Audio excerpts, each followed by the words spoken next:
চলে গেলেও এখনও টাকা পাননি ঠিকাদাররা।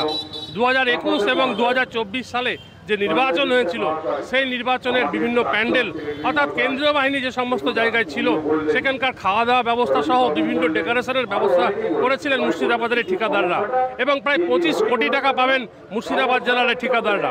সে কারণেই তাদের আজকে গণ অবস্থান এবং বিক্ষোভ চলছে। তাদের দাবি পুজোর আগে এই টাকা মিটিয়ে দেওয়া হোক, না হলে তাদের সংসার চলছে না। 2021 সালে বিধানসভা ইলেকশনের যে লজিস্টিক সার্ভিস দিয়েছিলাম প্যারামিলিটারি ফোর্সদের জন্যে, আজকে প্রায় 3.5 বছর অতিক্রান্ত হলো, এখনও পর্যন্ত আমরা পেমেন্ট পাইনি।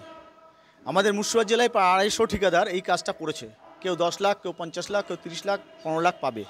আমাদের দুর্ভাগ্য, আমরা বারবার প্রচেষ্টা করেছি। আমরা ইএনসি, চিফ ইঞ্জিনিয়ার তথা মন্ত্রীর সঙ্গে বারবার দরবার করেছি, এবং আমাদের জেলায় ডিস্ট্রিক্ট ম্যাজিস্ট্রেটকেও বারবার আমরা দরবার করেছি, চিঠি দিয়েছি। উনিও খুব আমাদের ব্যাপারে সহমর্মী, কিন্তু দুর্ভাগ্যের বিষয় আজ পর্যন্ত আমরা এই পেমেন্ট পাইনি। সেই জন্য আমাদের আন্দোলন। আমরা খুব চেষ্টা করেছিলাম যে পুজোর আগে যদি পেমেন্টটা পাওয়া যায়, কিন্তু যে কোনো একটা টেকনিক্যাল কারণে পেমেন্টটা পাওয়া যাচ্ছে না। কিন্তু কারণ যাই হোক, 4 বছর অতিক্রান্ত।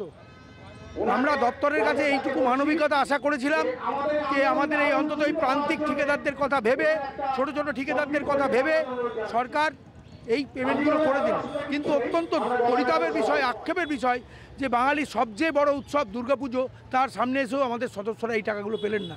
এটা অন্তত আক্ষেপের বিষয়। এই কারণেই আমাদের প্রতিবাদ, আমাদের গণতান্ত্রিকভাবে এই প্রতিবাদ করতে আমরা আজকে এই বিক্ষোভ এবং আন্দোলনের কর্মসূচি। প্রায় ধরুন 25 থেকে 30 কোটি টাকা শুধু মুর্শিদাবাদ ডিভিশনের, উপরের ডিভিশনে বহরমপুর ডিভিশনের কাজের ক্ষেত্রে আমরা পেমেন্ট পেয়ে গেছি।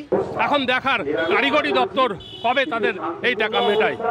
ক্যামেরায় অপূর্বর সঙ্গে কল্যাণ, আমার শহর বহরমপুর, কলকাতা টিভি।